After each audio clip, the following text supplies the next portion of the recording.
Bienvenue dans le cœur de l'info sur France 24. Il est 19h à Paris. À la une de l'actualité, la transition en Syrie, alors que les rebelles ont nommé Mohamed al-Bashir Premier ministre de transition.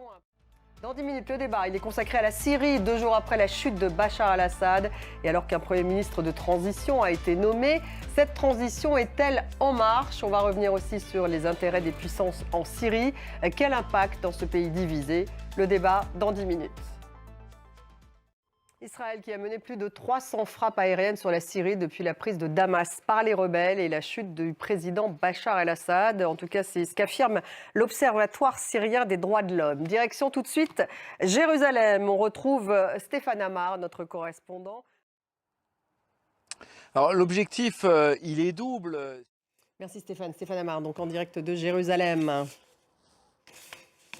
En France, Emmanuel Macron qui a réuni pendant plus de 2 heures, 2h30 exactement, les chefs des partis politiques à l'Élysée, à l'exception du Rassemblement national et de la France insoumise.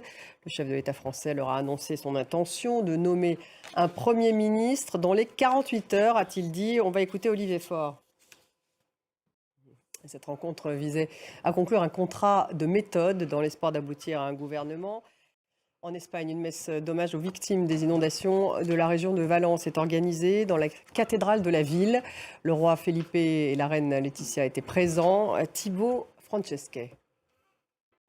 Merci de nous avoir suivis. Restez avec nous dans quelques minutes. Le débat il est consacré à la Syrie. 2 jours après la chute de Bachar el-Assad, comment installer un pouvoir pacifique et durable dans le pays? La transition est-elle en marche? On va revenir aussi sur les intérêts des puissances en Syrie. Quel impact dans un pays divisé? Restez avec nous, c'est dans quelques minutes.